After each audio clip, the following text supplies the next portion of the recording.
Well, you know, one of the commonest things we see in the office each and every week is people that have knee and hip pain. And sometimes we take x-rays and do an examination. We can't really figure out where the problem's coming from. But the good news is I remember my nursery rhymes, and this person's been on quite a diet, eh? But apparently the foot bone is attached to the shin bone, which is attached to the knee bone. And the problem could be coming from further down south, giving us problems up here or in the hips. Well, today we're at Island Orthotics, where we're going to see what happens when people use orthotics to change their walk in life. Well, here we are behind the scenes at Island Orthotics with kind of the, I guess you'd say the head foot guy, Tim Witowski. Now, Tim, you've been doing this for 25 years. I guess you know a little thing or two about feet and orthotics.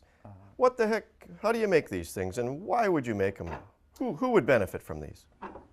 Okay, well, which question would you like answered first? All three of them. All three at the same time. Yep. Who we make them for is virtually anybody that has foot-related pain, maybe even knee-related pain, but we'll just stick specifically with foot-related pain. So ages from 2 to 92. What's the matter with a 93-year-old? No problem. We're happy to see a 93-year-old Okay, as well. perfect. All right. And as far as how we make them, there are several ways of making them. One of the most common ways is through non-weight-bearing slipper cast method. So this one here is a fiberglass material. Goes on in a little sock form, heats up, sets up, and then we end up having this kind of structure.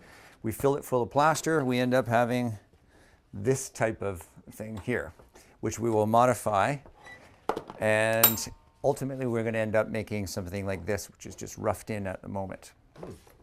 So various materials then? Various materials, yes, and hard, foam, soft, all different types of materials that we use depending on the need, the issue that the person is presenting with. So talk about issues, like we said earlier, that people will often have knee or hip pain, but it can be coming from the foot. So if you just change the angle of the foot a little bit, that can make a major difference? Is that what you see? Or? True enough. I mean, we never really want to overstate what one can do with orthotics, but what we're looking at primarily is the malalignment of joints, be it at the foot or at the knee level. And usually the symptoms is really what we're ultimately treating. And that really dictates as how much we can do.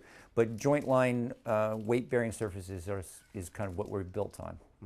In the old days, it used to be very clunky, these large orthotics that would fit in only certain Dumbo-like shoes. But Dave brought along a pair of shoes. I wonder if you could, well, there's those shoes, but do you have any other shoes, Dave, that you may have want to be fitted?